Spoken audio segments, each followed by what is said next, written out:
everyone, and welcome to Solar Sailing episode 40. We've gotten into the 4 and the 10s place for all of those elementary folks out there. Good job, us. So, I'm Jason. My boat, Soul Seeker, is going to be the new home for my wife and myself starting at the end of May. We're actually headed out there next weekend. And so, we'll be out there for spring break. And our son in law, Lewis, you might remember him from our first season aboard Soul Seeker, where we were doing the Great Loop, at least 100 miles of it as a test run of sorts.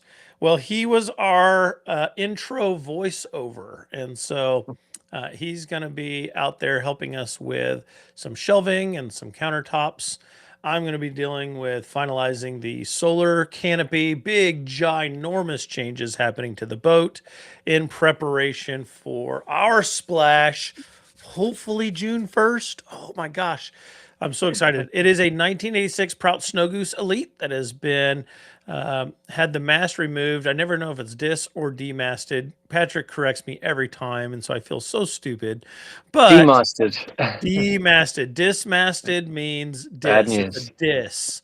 You have been dissed, which means you've been insulted. And so I can remember it that way. Dismasted, bad.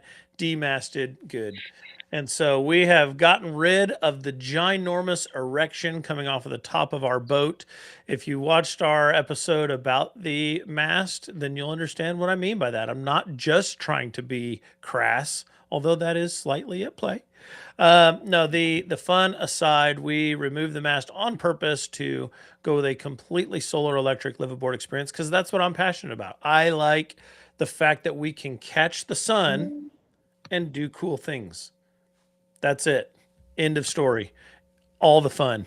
Patrick, say hello. Give us a little spiel about what this amazing background is that we're looking at. Oh my God. I I just got back to my boat. When I say I just got back to my boat, probably about half an hour I got back to my boat for the year, which is very exciting. The bad news is I left South Africa at 10 p.m. on Thursday.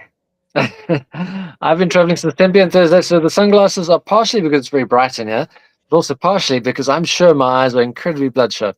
But yeah, this is Electra. It's a 1976 Cadillac 9M. It's got two electric motors, 3,200 watts of solar, and a mast and sails, which I use the front sail. I use the Genoa. Sometimes I never use the mainsail because the electric motors just work so well. They make everything else irrelevant. And it's good to be here today. That is brilliant. Well, today's episode is Patrick's topic, but I do want to remind everyone that Aaron is also a co host of ours and he is unable to join us today. They are in the throes, like the final throes of getting their boat ready to splash. It's huge. Like it's a 65-foot, ginormous. I like to tease because they love animals, and I laugh because their most recent short that they've put out there on their social channels says that they're competing with Noah's Ark because of their love for animals. And so that's a good time. Well, folks, here's the thumbnail for today's episode. We are going to be talking about how do we pay for this life? And that is a huge topic because it's kind of applies to everyone, right? Like if you're on land, how do you pay for your life? If you're in a mansion, how do you pay for your life? If you're on a boat, how do you pay for your life? And so I'm really thrilled for this topic because right now it's all numbers for me. It's all spreadsheets upon spreadsheets, which don't get me wrong, I love a good spreadsheet. That's I'll geek out on that. But I am ready to actually put checkbook. Do we still talk about checkbook? Debit card? I'm going to put debit card where my mouth is, and we're going to start actually living aboard soon. So this topic is timely. I do want to lead off with just a reminder to everyone that these are our projects. This is what we have found works for us, or it's what we believe will work for us. Um, we are authentic at the core. Like I think all three of us value, how can I put this? We value the real. We value the authenticity of stuff. AI is great and it has been a thought partner for each of us in our different boats in various ways. But what I love about what we do is all three of us in our unique way. Um, we really do at the core value truth, authenticity, um, whatever word you want to put there, something that's authentically human. And so we're not going to really spitball with you without telling you we're spitballing. We're not going to throw something that AI spit out at us and just present it as though it's real without having tested it out. And so that's our commitment to you. I think we all value that. Patrick, you can nod your head in agreement or say, bull crap, I will always lie to them. I do have to say one thing. So usually we've got a regular disclaimer: don't do anything stupid. You might burn your boat down or electrocute yourself or anything like this. For this one, we're going to add another part to the disclaimer. Nothing we say today is considered financial advice. Oh, very This good is one. just our pure opinion on how we see things and how numbers work and people we've met and how they work with the numbers and that. Nothing here is something you should do. Uh, Without first consulting your financial advisor. There you go. Yeah, yeah. Well, in South Africa, they've got financial advisors and they've got certified financial planners. And Oh, you always all want of to those tell things. people you want to tell people to run away from financial advisors who always want to sell you products and go to CFPs who you pay to see, because they've got something called a fiduciary duty to put your interests ahead of theirs. Financial advisors don't, believe it or not. Oh, brilliant. Well, I have an accountant for a son-in-law, so I get to Yeah, you're bypass all sorted. that. He wants a good inheritance. He's going to give you good advice. There you go. Make this work for you, bud. All right. So, with today's episode, I'm going to turn it over to Patrick. Patrick, I do know that I'm going to be navigating the slideshow. Yeah, So, that always is clunky and awkward. So, I'm going to not proceed unless until I say you next. say to do it. All right, so let's go for it. Let's put the slide up there. Perfect. And you All got to give right, us slide buffer number time. one. Here we are. Everyone's seen our boats. We love our boats, and hopefully, we're going to be spending many more years on them. So let's go to the next one. All right, so I'm going to start basically at the beginning of things. When you know what the weird thing is, Jason, I can't see the top of your slide, so I'm going to pull it up on my slideshow. There we go. So when we're in marinas and that, you meet a lot of people, and when we're out on anchorage, you meet a lot of people, and the vast majority of boaters are retired people. So they've worked for a very long time. They're in their late 50s, early 60s, some are in their 70s as well. But typically, they've picked up a retirement package or two along their paths, and that maybe they've got social security if they're American or one of the other countries that does have their own social security system. But this is a bulk of the people you meet. They do typically look like the couple in the picture. They've got grey hair usually. They're normally in quite good shape because they live on a boat.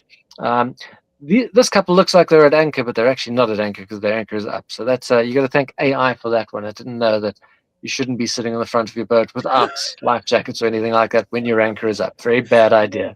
Okay, Patrick, before we dive in too deep here, you brought up the anchor, and we've had a full episode about anchors, Yeah. and I recently got a partial sponsorship from for a Ooh. new anchor that we'll be doing some videos on. But I want to point out here that this particular anchor, are you happy with that anchor? Because you have strong opinions on anchors. No, that's one of the. I think it's one of the flexible neck CQRs. It's got a different name like that.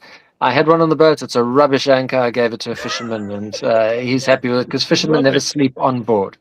So if you want to Uh, sleep on board your boat, buy a good anchor. Buy the best anchor you can get. And for those American folks out there like me, when someone outside of America who's from a British country or derives from the British culture, and they say rubbish, like that's actually not just trash. It's like an insult. It's bad. Like It's if they bad. say rubbish, they're pretty much cussing that thing out. Like just short of that. So, wow. Okay, Patrick, back to you. Back to me. Okay, let's. So, I mean, retired people. You've met retired people who've got boats, I'm sure, in your brief moments as well. It's common. It's where the majority of people are. But I don't know about you, Jason. I think it would be a lot nicer, and I know it's a lot nicer to be doing this while you're still young and fit and healthy, way before retirement age. And that's what we're going to Yeah. hopefully try and decode today, right? And I'm glad you brought that up because the retired folks that I have met in our 1 month on the water, and it's really like 3 weeks, they're Yeah. fantastically wonderful people. But yeah, they actually break up retirement into three primary categories. Have you heard of this? No, but let's hear it. Okay, so this is the first I'd heard of it too. They break up retirement years into three categories. Category one, the go-go years. And that is they want to go, go, go, go, go, go, go, go, go everywhere all the time. Let's go here, let's go there. They're kind of that early onset retirement. Let's go everywhere. And then you have the next category called the slow go years. And this couple here looks to be more like in the slow go category. Like, okay, we have ripped and run jet setted. Now we're going to go at a leisurely pace and we're just going to go calm. And then you Mhm. have what is more what I think traditionally retirement was thought to be, which is the no go years. And that is, I no longer want to go anywhere. I just want to stay here. And that's good with me. And Yeah. so, yeah, we're definitely in the boat of we paid for the last year of my wife's service contract year so that she could hit retirement, but we are young to that stage. Like we're kind of getting there Hmm. early for what I know is coming, slides yet to come here. Yeah. That is kind of fun and kind of like, you know what, can I buy back my time? Yeah. All right, That's what we're Patrick, going from. Should we go for the next one? let's do it. All right. I tried to do this in kind of a little bit of order on the people I've met. So give it sort of the amount of people I've met and work it into the way. So the next group of people that I commonly meet when they're younger, they're kind of my age. Some are even younger than that. Some are a little bit older, like 10 years older or so. But they're all way too young to be sort of retirement age. And it's people that work remotely. And there's lots of ways people can work remotely. I mean, I've got friends who work online, IT people as well, which they work remotely a lot. Candace works remotely. She does hairdressing teaching, so we find an airport and she flies off and she goes and does a job and she comes back. Um, Fantastic. Loads and loads and loads of people find a way to do a sort of a remote job. But one of my friends, Ziggy, who we've sailed with for my whole sailing career, 3 years, but now unfortunately he's got to go back to a desk job. Worked remotely, and he only had to do 2 days a week, which I thought was fantastic. Oh So yeah, he did that's great. 2 days a week behind his laptop, 3 days, well, 5 days a week sailing. So that was his remote working way of getting things to happen. Dang it, what Um, happened for Ziggy? That yeah. sucks to have to go back to a desk job. We're going to miss him a lot. Yeah. So unfortunately, his office called him back and they said, Ziggy, you're too good at your job. We need you more than 2 days a week, and we want you in the office in Germany. So it was a Wow. tough day for him. Oh, yeah, that's a gut punch. Okay, so Yeah. I've definitely encountered these folks as well, not just Yeah. like on the water. Actually, I Yeah. encountered them less on our month on the water than I have on YouTube. And I think Ah, that's where you encounter a lot of folks. I mean, that's where you and I met for the first was yeah. on your YouTube channel. Hmm. And that's becoming a real thing is a social aspect of hey, I can actually connect with this world through their YouTube content. But I think about folks Yeah. like the Boomer Shines, I think about folks like New Kids on the Dock, I think about Hmm. all the different channels out there where you navigating Nitzels just finished their loop, and Hmm. they're all kind of youngish, and Hmm. even some of them have kids, and you're taking a year on the water to go do the Great Loop, and you've got your kids with you. What? That's Hmm. outrageous. But when you think about it deeper, you're like, that's super cool. Well, yeah, I kind of put them in this working Yep. remotely kind of a thing. So yeah, kind of cool. Out of curiosity, I mean, how many of them was it the only thing they were doing, or was it just part of what they were doing? I think it's mostly a part of what they're doing. Yeah. I have not met anyone who YouTube is their entire job, right? Like, I Yeah. mean, you hear about them a little bit. I'm sure like Sailing Uma's probably that. Yeah. Absolutely. They're just, but those are Yeah. way Gone with out the there. Like, Winds, Le Vagabond, the giant exactly. channels. Yeah. Yeah. Giant channels that are just making money hand over fist. Good for Yeah. them too. I perfectly But agree. these are Yeah. more the real kind of more middle ground folks. And Yeah. it's definitely a kind of a side hustle. Yeah. Yeah. I met a couple. The woman makes decent money off Instagram, but she's also a writer in her spare time. So Hmm. the writing pays most of the bills. Instagram with a bit of an extra boost. Funnily enough, she was giving it up. She had 60 or 70,000 followers, and she was, doing I'm done. decently well.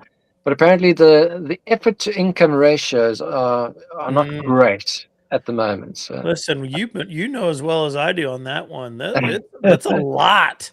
Putting in the work to do yeah, good video production, and yeah, I mean, I'm gonna say ours is I think ours is good, and so it's not stellar, but it's yeah, good, and that's hard. It yeah. takes a lot. I So, I do think if it's the only thing you do, you're probably doing it. You're at least on a 9 to 5. 5 days a week, maybe more. absolutely, Yeah. absolutely. But there's lots of ways to work on board nowadays. So that, it is a very viable option for a lot of people. All you need to do is find a remote job and take it with you, and you're good to go. In fact, this is what I was doing until December last year. I was working remotely, uh, and when I needed to go and travel and be somewhere, I find a place to keep the boats. I find an airport, and I go and do it. So that was my former role, was working remotely.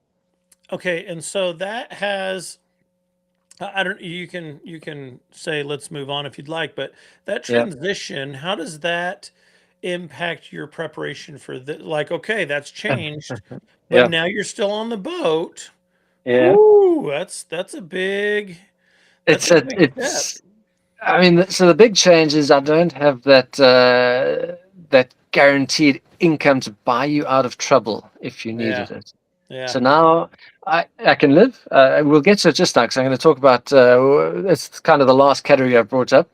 Um, Previously, I could make mistakes, and an income could come in and fix it. So if I yeah. made a couple of $1,000 mistake, it's okay. I work one more month, and I've paid for that couple of $1,000 mistake. Mhm. Whereas now you kind of have to make less mistakes, which is Interesting.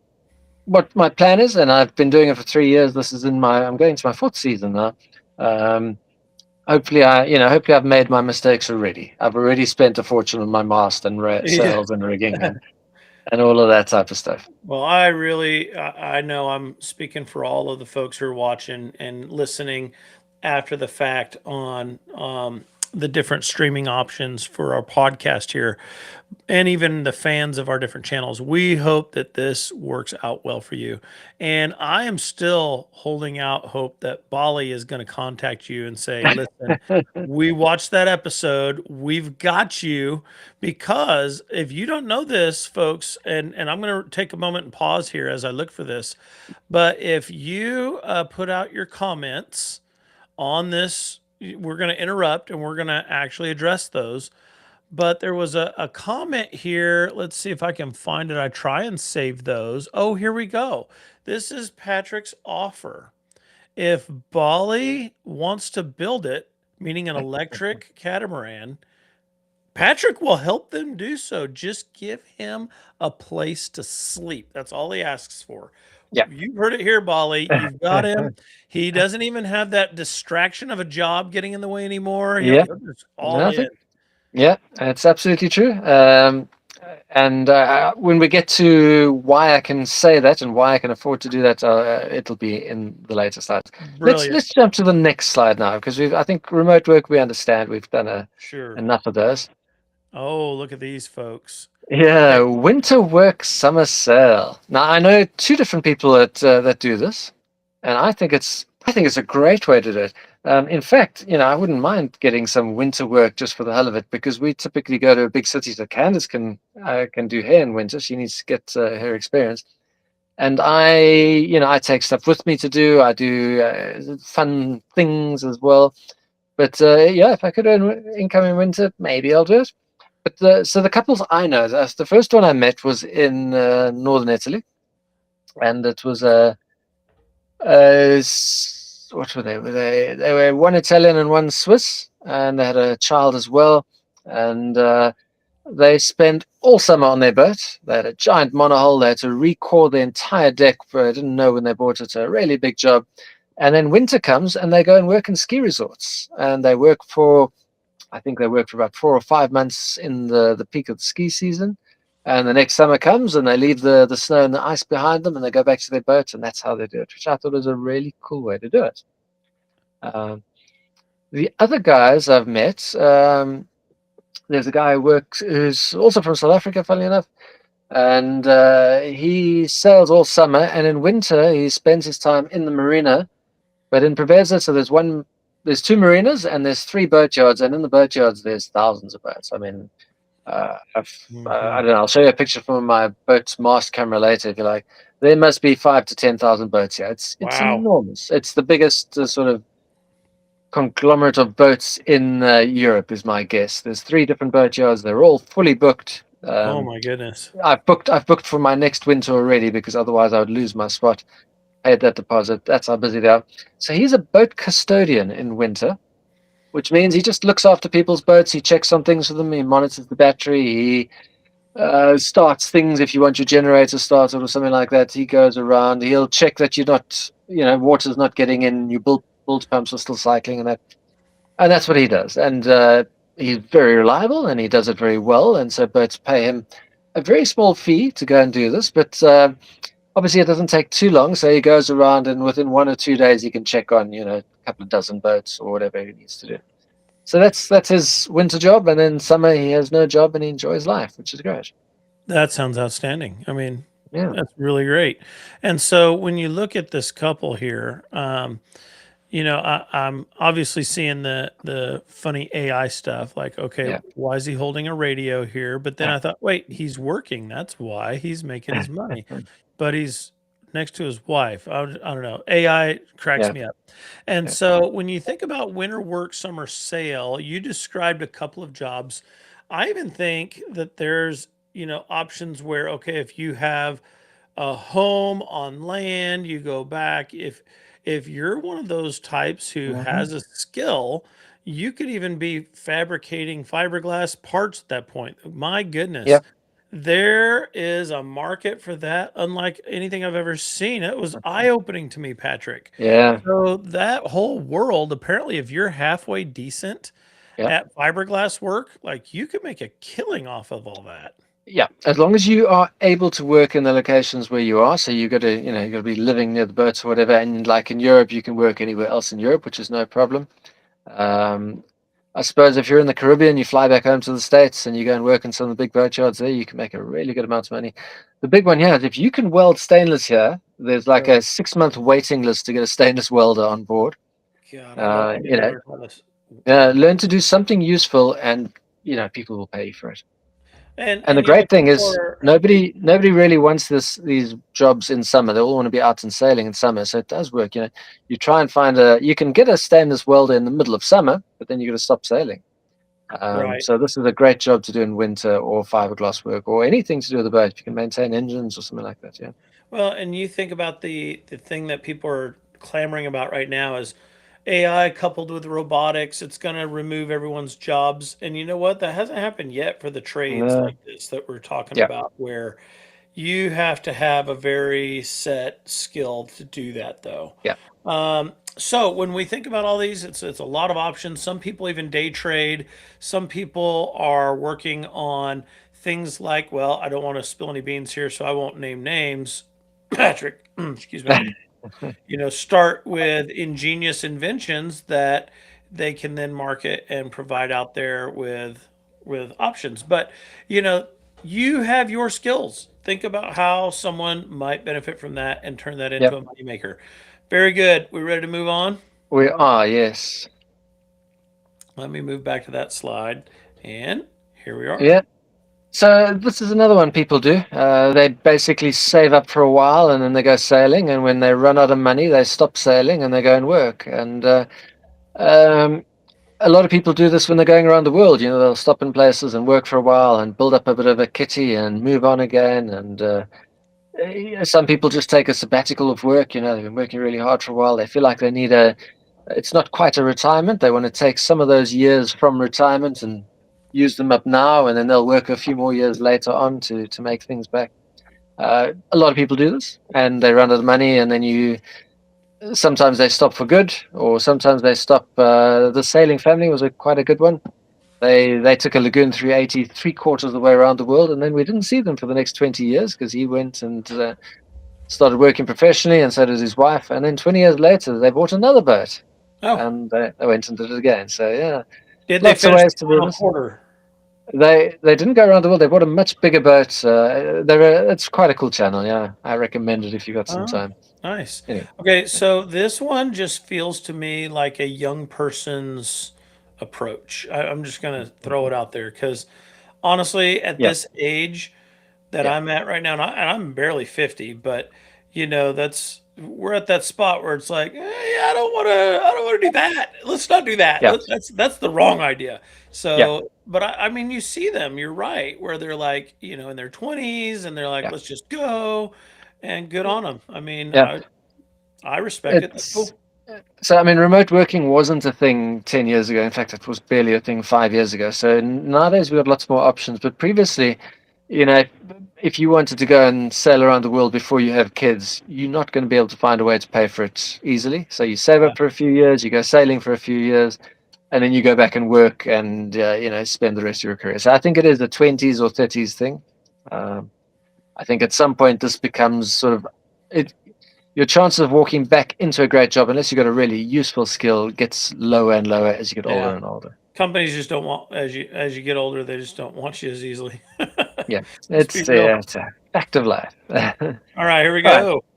so You we get ready? jump on to the next one. Yeah. Oh. All right. So I've met a few people that do this as well. So they typically come from a very high cost of living location. I think if you've got an apartment in New York or you've got a house in San Francisco or something like this, that you're working at a very high paid job and you manage to get one of these assets paid for and settled in it. And then you go sailing and you rent it out and it pays the bills. And if you can do it, I think that's fantastic. Obviously you've put in a lot of savings and a lot of work to get to that point. But it's part of what we call geographical arbitrage. So Mm. you are working and earning in a place where money is really good, but living costs are really expensive. And then you go and rent out your assets in that location, and you go somewhere where things are much cheaper. And that difference gives you the ability to not have to work. As long as you've got a good tenant who keeps paying the bills, you're going to be able to carry on saving. And it's a brilliant plan, honestly, but you got to take a moment and pause and appreciate AI putting the helm and the wheel facing the wrong direction. That's just Yeah. classic, classic. Now, I will say that this is actually, I want to pause here because this is where my wife and I, we have or had three rental properties here in Central America, not Central America, that's actually in a region in the center of the United States, let's put it that way. And here in the Midwest, it's not that lucrative area that Patrick described, like New York or San Francisco, either coast. But still, when you do the math, a very lucrative option. Where Mhm. we decided against retaining our rental properties and adding our primary house to that docket. So that would have been four rental properties for us. But we decided for us and for many, that's actually a brilliant way to go about it. It's smart because you've got that passive income coming in. And like you said, if you've got someone who's not a problematic tenant and they're paying their rent on time and it's good, then that can be golden. Our issue is we don't want to get out there along the Great Loop and we're up in, let's say, the Georgian Bay, Canada, and suddenly, we have to jump or I have to jump on a plane and fly back here to Kansas City and go deal with a rental property issue Mhm. because the property management company is dropping the ball. And you know what I mean? There's just the lingering Yeah. tie that binds you.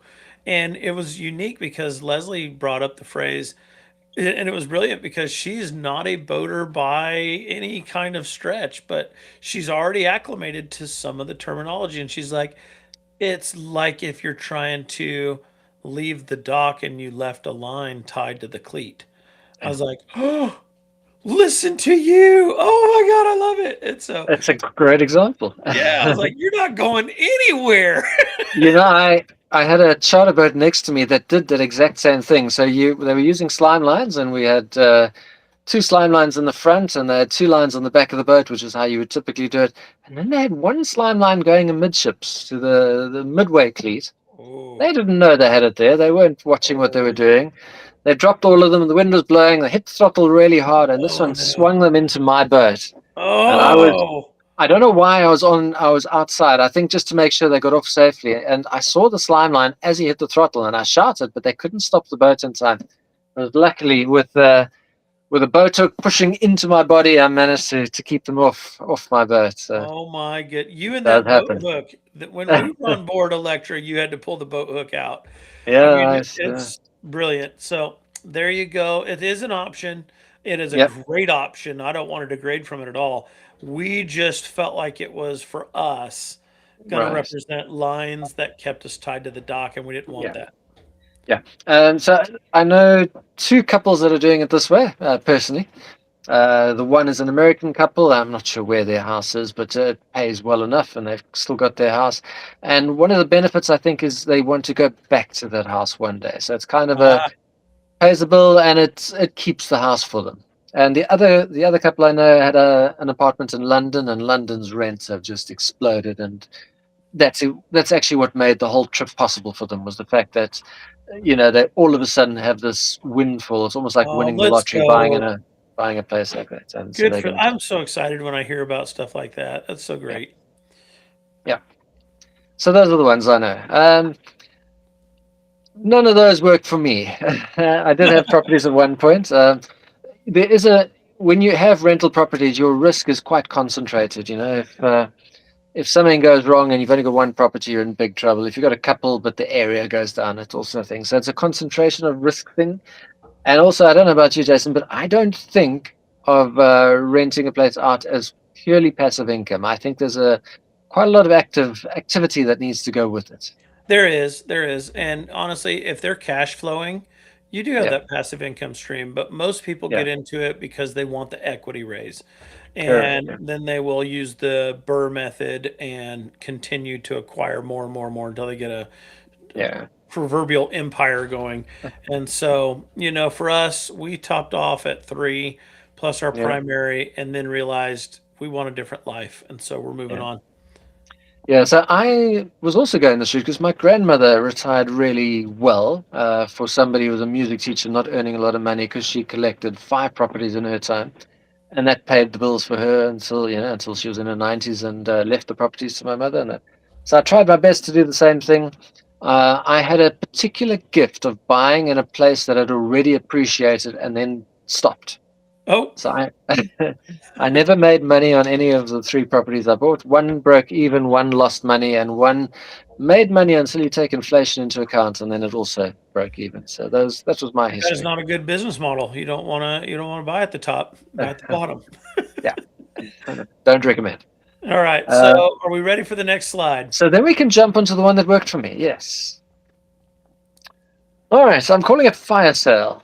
I love it. So fire is a term that's been floating around the internet for, I don't know, maybe only the last 10 or 15 years when I heard about it from a guy called Mr. Money Mustache. Have you ever heard of Mr. Money I Mustache? have never. That sounds like an incredible person, though. He is an outstandingly brilliant person and an outstandingly brilliant writer. Okay, so he was a Canadian guy, moved to the States in his early 20s, worked like mad for 8 years, didn't make monster salaries, but made enough. But he had a particular gift of living very frugally. And in fact, he thought frugality it's not a gift, it's a skill you build up. Mm, And it's one of the most valuable skills you can have. And so he retired at 30, which is outrageous. 30. Yeah, he retired at 30. Him and his wife retired at 30, and then they had a kid a couple of years later. And it was just, he could live so much lower than his income stream that work was just irrelevant to him. And Brilliant. he started a movement. I mean, there were people before him. There was Jacob from Early Retirement Extreme, who also did something very similar in that, maybe even more extreme. But there's an entire movement on the internet now called the Fire Movement, and it's even got sub movements inside it. You can have Fat Fire, which is you're really wealthy at a really young age, or you can have Barista Fire, which means you don't need to do a professional job anymore, but you need a little bit of income, so you let your money grow on the side, and you just pay the bills being a barman or a barista or something like that. So it's like Reddit. You've already got subreddits going. You got Yeah, fire and you got subfires going on. you got sub Oh fires. my goodness. Now, the funny thing for me was I didn't realize I was doing this until I heard it was an actual thing because I was so my father lost his job quite not lost his job lost the business quite late on, and it really impacted his sort of financial well-being, and it didn't go well for him. So when I started working, I was always unsure how long my job would be around, and then I switched to a contractor position, and then I knew my job was in jeopardy all the time because they can just drop a contract whenever they like. The rest of the world isn't quite like America. You can't just tell somebody they're fired and make them walk out the door. Um, if you've got a full-time job in South Africa or in Europe or something like that, they've got to go through improvement processes and try and bring you up to skill in that. But if Mm, you're a contractor or a consultant, you can be out the door just like, a gone. typical American. Wow. So because of that, I just decided, okay, well, let me live on half my salary. So if I work for 6 months, I've got 6 months of buffer. And so that's what I did. And I just didn't stop. And then I heard, oh, well, this is actually a thing. Now, all you need to do is take the money you're not spending and invest it, and eventually it'll grow on its own.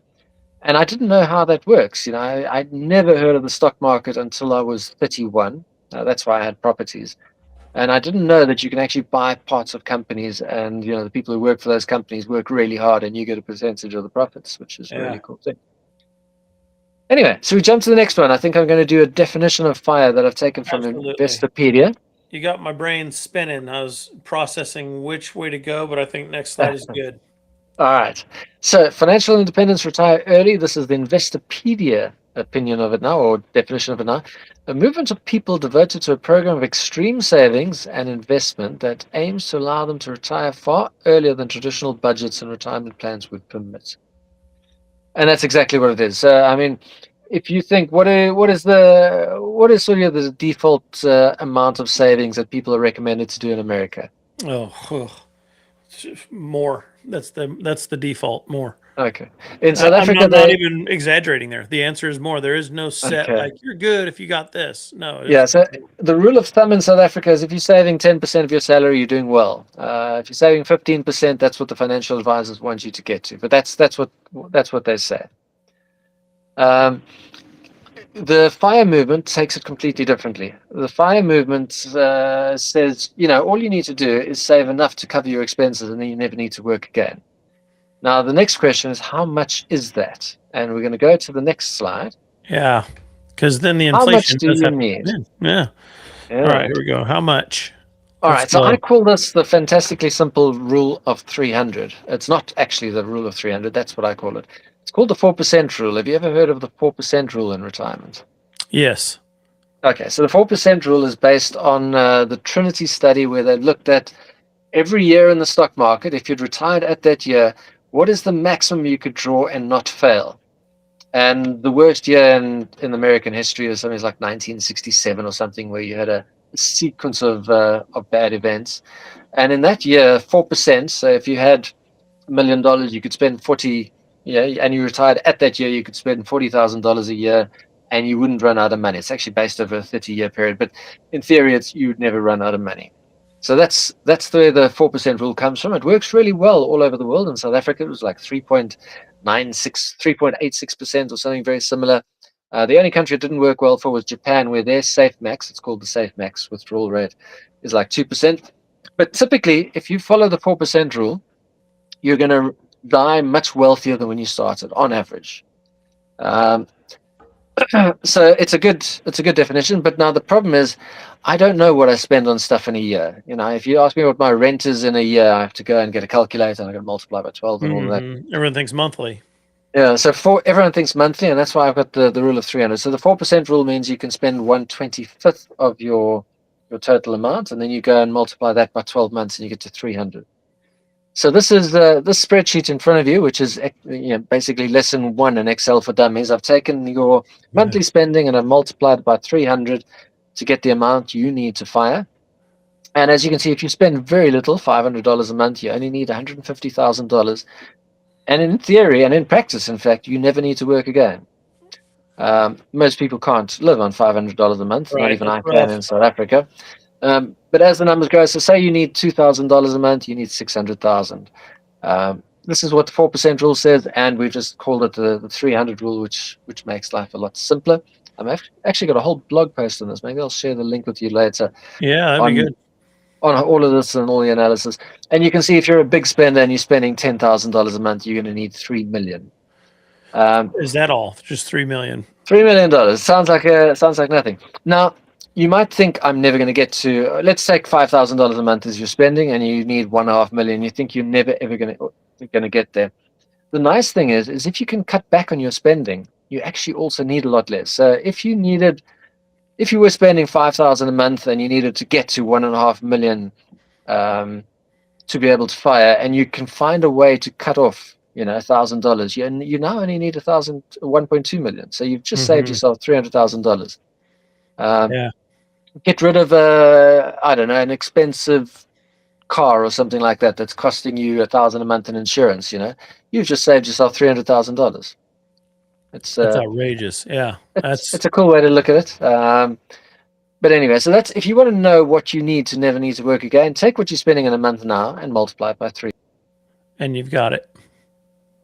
Cool. That's stunning. I love that. That's really good. Again, let's remind everyone, go to your certified All whatever right. accountant person and make sure that they've got that. But Yeah. this is brilliant stuff. I hope you do share the blog post with us, because maybe put the link in the comments or something. I don't know what to do, or you could share it with me and then I'll put it in the description. How's that? Yeah, maybe that's better. Yeah.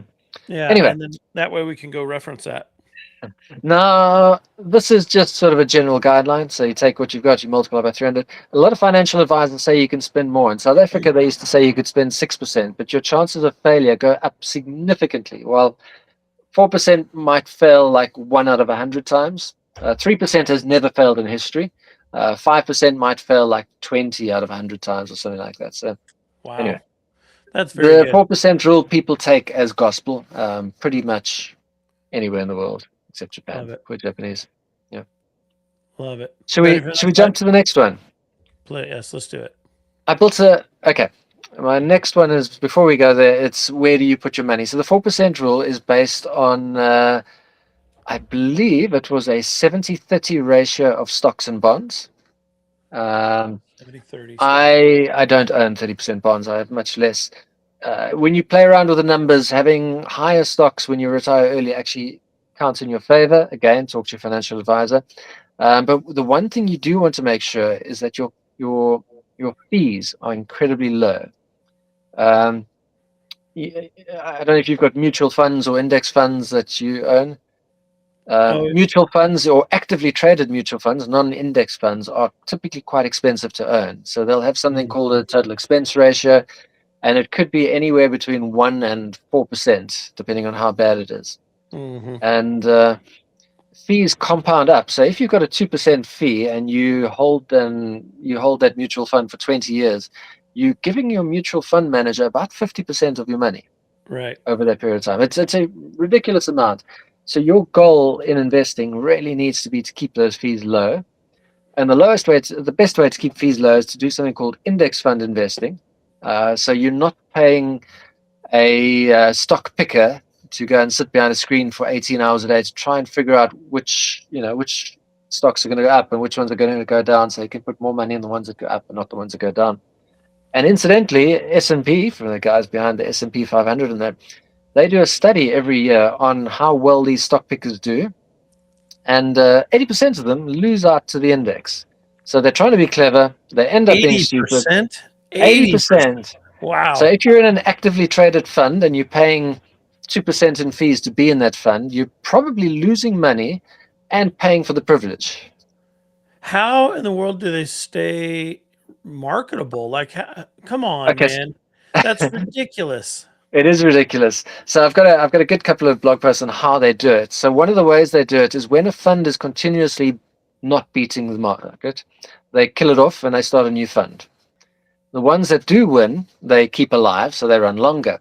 So when you judge them on their performance, they'll show you five out of their 8 funds have beaten the market for the last 10 years. But what they're not showing you is the 28 other funds that they had to kill off because they were doing so badly. Oh, So there's a lot of little tricks like that. it's a shell game. There we Some go. of them also give you the performance before fees, and that's also ridiculous because if you are living on the 4% rule and you're paying fees now of 2%, you're actually only living on the 2% rule. So your simple rule of 300 needs to become the simple rule of 600, and it means that to live on $5,000 a month, you actually need $3 million, not 1.5. So keep your fees low. Index funds are a good way to keep your fees low. They were invented by a guy called Jack Bogle. I don't know if you've heard of Jack Bogle. Jack Burgle, I've not. Okay, he is the father of the index fund. And if somebody could be sort of given a sainthood for being in finance, it should be Jack Bogle, American guy. He An invented American guy. Whoa, whoa, whoa, whoa. Did a South the first African American financial just saint. bestow Yeah. sainthood on an American financial guy? It's weird, eh? It is I a weird just, thing. So I, Jack I don't know if Bogle, you want this episode to be staying out there on the internet, Jack Patrick. Bogle is a legend. He passed away a few years ago. He was the father of the index fund, and he had a theory. It was his thesis as he was a student that stock pickers are really bad at their job, and his theory was proved absolutely correct. And so he started the index funds, and then okay, so that's great. So he did something really useful. That doesn't get you sainted. What I think, puts him in line for this financial sainthood, is the fact that he started an investment company called Vanguard. You might have heard of Oh Vanguard. yeah, It's I've heard of Vanguard. Okay, now we're getting somewhere. So he started Vanguard, and then he didn't do it for profit. He said, okay, well, let's start an investment company where the people who own shares in the funds are actually the owners of the company. Mm-hmm. And so by doing that, he said, well, now if the company makes a lot of profit, they're going to pay taxes and then give what's left over to the investors or the people that own the funds. So we better run this company as a non-profit investment firm. And that's why, without a doubt, if there's an investment company you can trust in the world today, it is the Vanguard Investment Company. And 100% of my stock assets and that are in Vanguard investment funds. Their costs are incredibly low. They're incredibly open about what they do, and they do it incredibly well. Brilliant. There So you go. if you Sainthood, want, 100%. It's all yeah, out there now. Goodness. nice guy to read about, Jack Bogle, a really interesting guy, had a good life, and he did a great thing. And it's the only investment company in the world that runs in that format is Vanguard, and it's crazy. It's incredible. Yeah. Anyway, Brilliant. index funds. Thank you, Jack Bogle. Shall we Okay. go to the next page? So but I had to look it up because it's like, how do I not know about this guy yet? And then you said Vanguard, and I was like, oh, okay, this guy. And so I was hearing you say Burgle, Oh, Bergle, Bogle. and Yeah. it's Bogle, Bogle. So for those, kind of redneck American accents like myself, Yeah. there you go. I've interpreted it for you. The Yeah. sophisticated South African English versus, the Americanized English. There you go. All right, so we're ready for the next slide, you said? We are. Let's go. All right. All right. So now we've got we know sort of where we're going to put money on that. The next question is, well, how long would you need to save to be able to retire incredibly early? And the interesting thing about this is it has absolutely zero to do with what you earn, and 100% with what percentage of what you earn you can save. It doesn't matter if you earn $10,000 a month or $100,000 a month. If you save 50% of your income, you're only working for 17 years. And the theory is that in those 17 years, the market, which grows at inflation plus 5-ish%, will be able to replace the amount of money you're living on forever. Wow. Anyway, so we can go and look at some numbers over there. So if you're saving, let's go to the South African average. If you're saving 10%, you're going to need to work for 53 years to be able to replace the amount you're spending. And that's because 3 years. Yeah, let's go through some examples. Let's go to the next slide quite quickly. We'll go to that.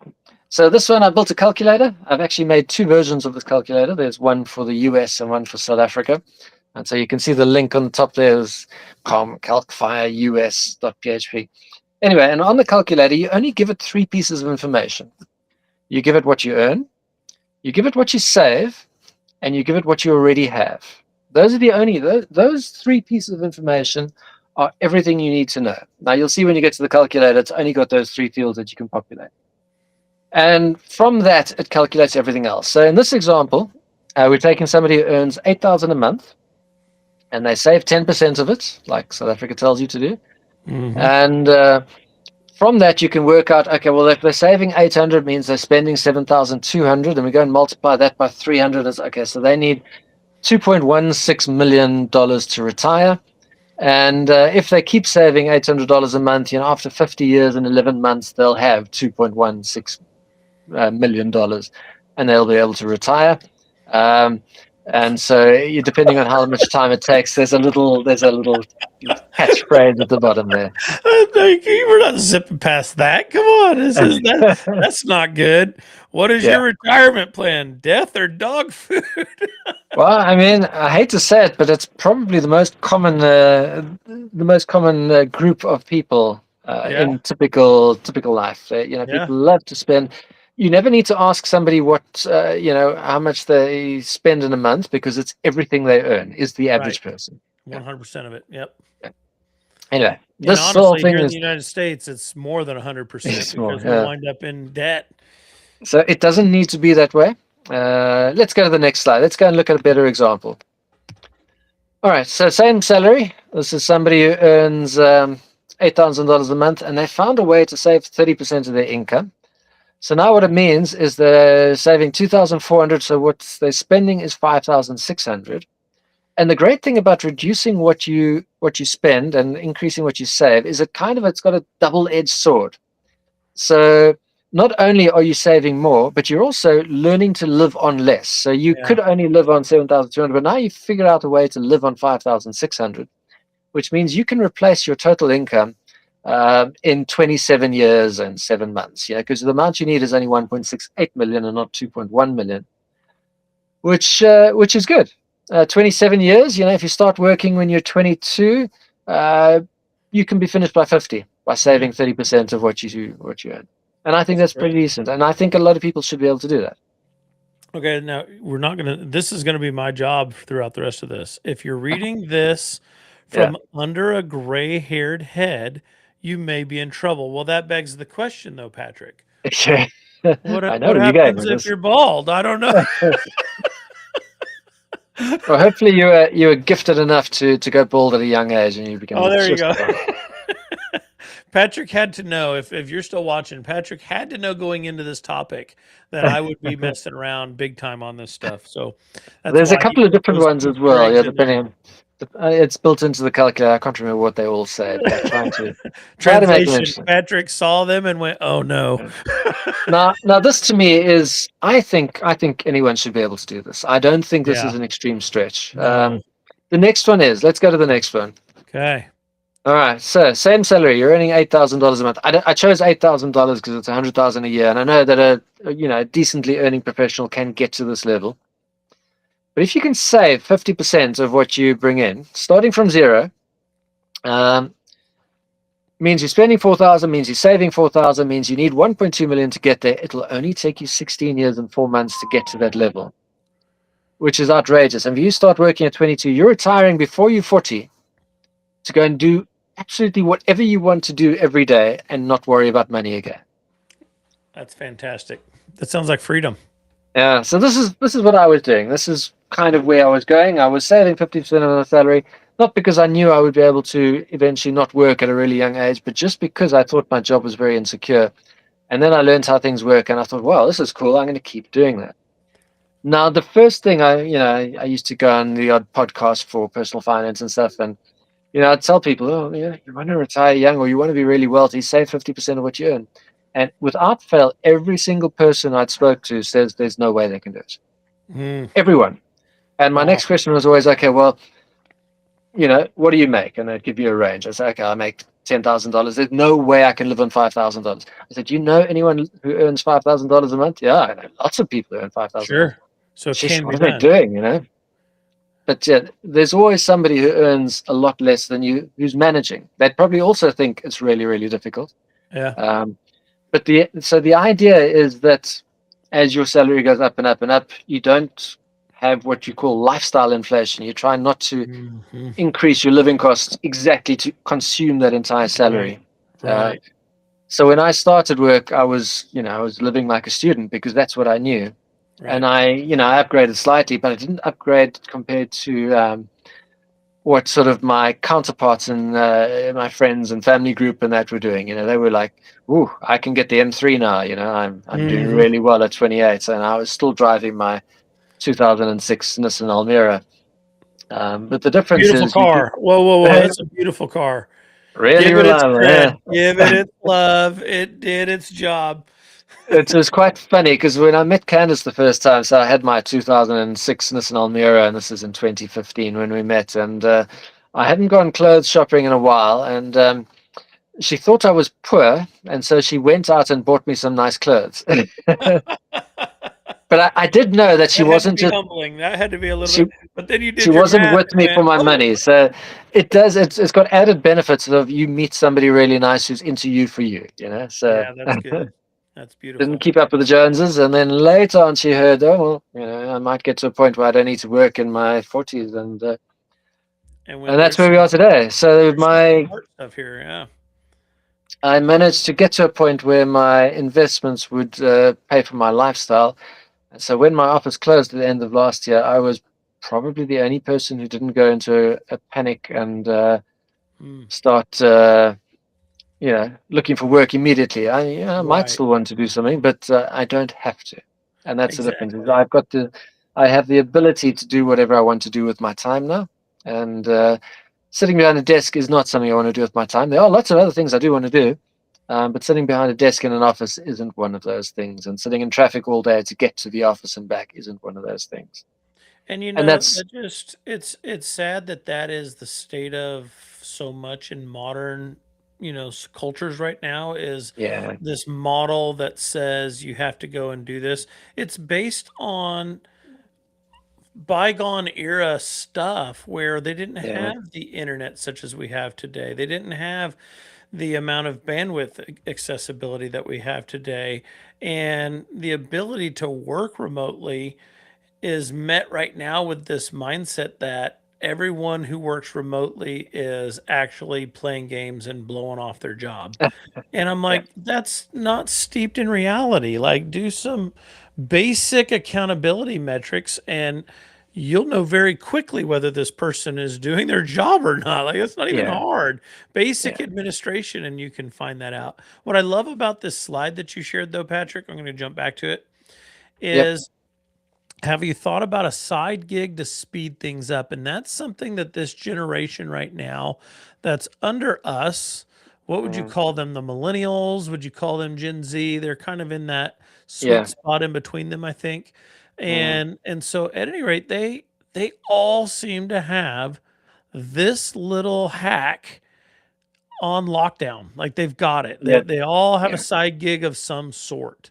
yeah, And I think it's brilliant. I think it's very smart. I mean, the question yeah, is going to be what you addressed, which is do they adjust their lifestyles up with that? Do they, what yeah, did you call it? Lifestyle inflation.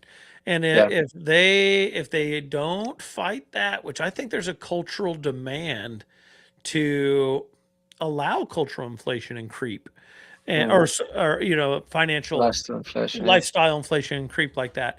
And so it's almost like if you don't do it, you're judged in a way. And yeah, so, I mean, you lived your life in a way that was like, I don't really care. And because I have this clear in my mind and it's going to be something I do, it's a value. But yep, so often people face that pressure to conform that you mhm, got a raise. Now I need to yeah, see an increase in your spending. And if yeah, I don't, then it doesn't reflect well on you. That's weird. yeah. Yeah, yeah, I was quite lucky. So my mom's family came from Lebanon many years ago, and they lived on mines because they had nothing. And then my grand managed to pull herself out of that just because she kept putting money into properties and stuff, and so retired very comfortably. So I Yeah. had a very good example on that side. Whereas my dad's family were very much keep up with the Joneses, the Mercedes Benz Mhm. or the Jag and the big house and the farm and all of that. So I had both aspects and I saw one work much better than the other, and I didn't really see any downsides. Like so, I'm not driving a really fancy car, but I am driving a really reliable car, or I'm living in an apartment that's got two bedrooms because I have myself and one child, and that worked for me. It's less to clean, it's less to pay for, it's less to insure. the downsides to me weren't really downsides, and Hmm.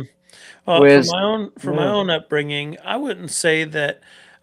Like I don't want to degrade or diminish or insult my childhood experience, my family there. I mean, I felt loved, I felt provided for, but looking back, it instilled in me a poverty mindset.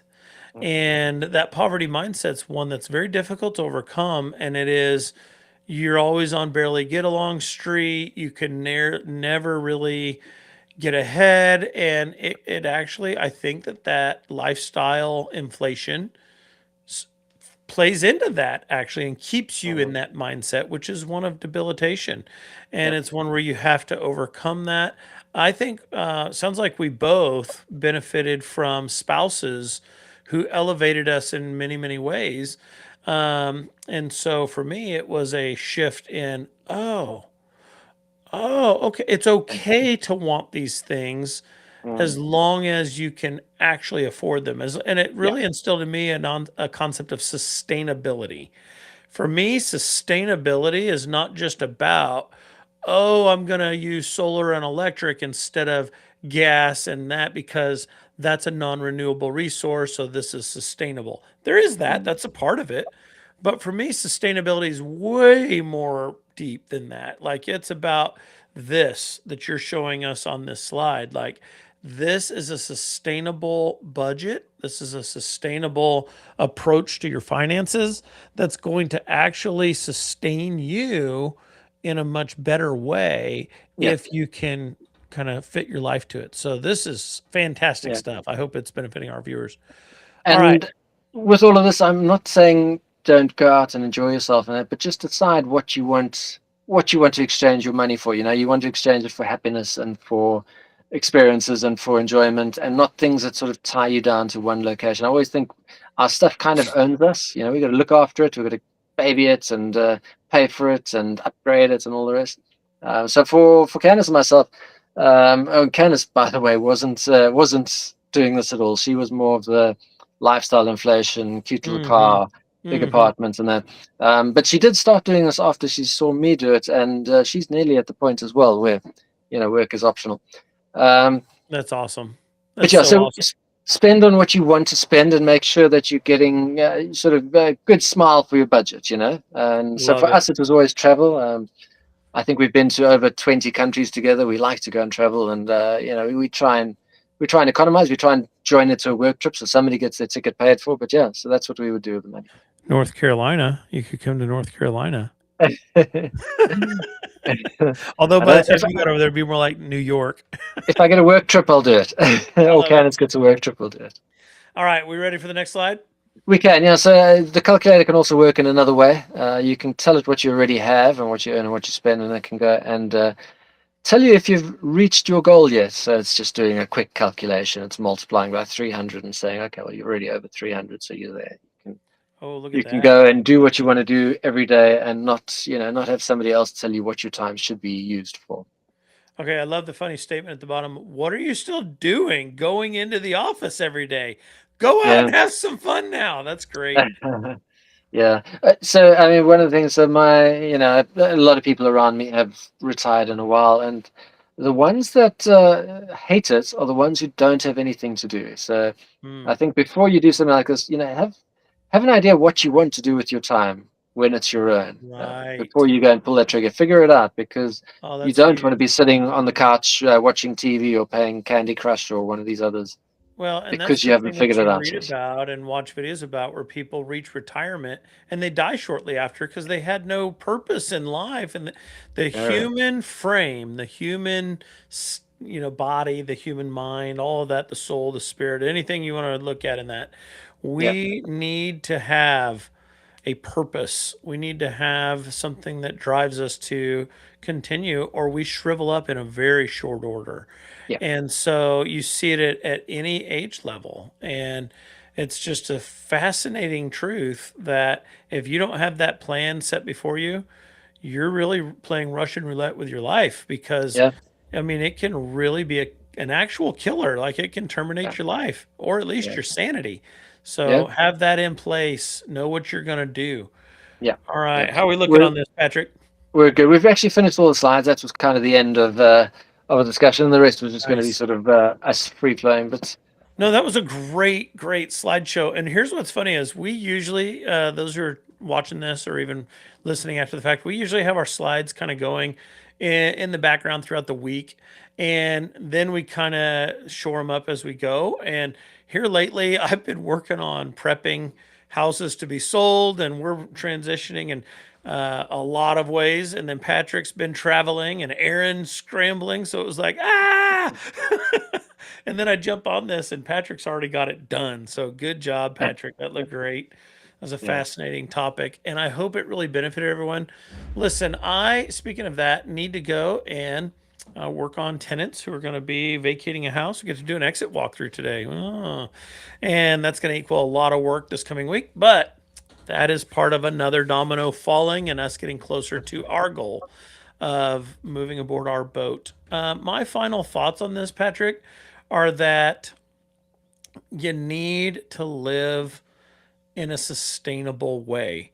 I've heard it said in so many ways. I've heard it said you need to live below your means, you need to, sacrifice or deny yourself, and all those sound horrible. To Mm, me, it's like, well, what do you actually want? What actually brings you happiness in this life? Pair it back to that. As we have begun packing all of our stuff, do you know how much clutter, just absolute clutter, there has been that we've just thrown away? Some things that we're like, oh, this is worth listing on Marketplace, and we'll see if we can, have someone else appreciate this in their life, and it'll bring them some joy maybe, and we'll have a little bit of money from it. But most of the stuff, honestly, we're either donating to Salvation Army or we're mm, throwing it away because it has served its purpose and overstayed its welcome, and it's time for it to go. yeah. And honestly, we're not hoarders by any stretch. We've always been able to move around our house, and there's not clutter like that. But when you really look at an area and you start to think, I need to stage this for a realtor to sell. Wow, the amount of stuff that's hiding everywhere. And I just wonder, does your boat have clutter that's hiding somewhere? Ooh. And so, One day, one day, we're going to show you Candace's Monica closet on the boat. whoa, oh no. Is that the junk drawer on the boat? Is there just stuff Uh, everywhere? we'll get to it. It probably deserves an episode on its own. All right, so there it is. For me, Yeah. sustainable life is All right. really what I'm talking about. And that means partly get rid of the clutter, and not just physical clutter, but mental clutter, emotional clutter, spiritual clutter, all the clutter, get rid of it. And so that is my takeaway from this one. Patrick, your takeaway. Okay, so I'm going to do two quotes. The first is from Forrest Gump when his partner sold all of or invested everything in the fruit company, which was Apple, and then he said, you never need to worry about money again. And he said, that's great, one less thing.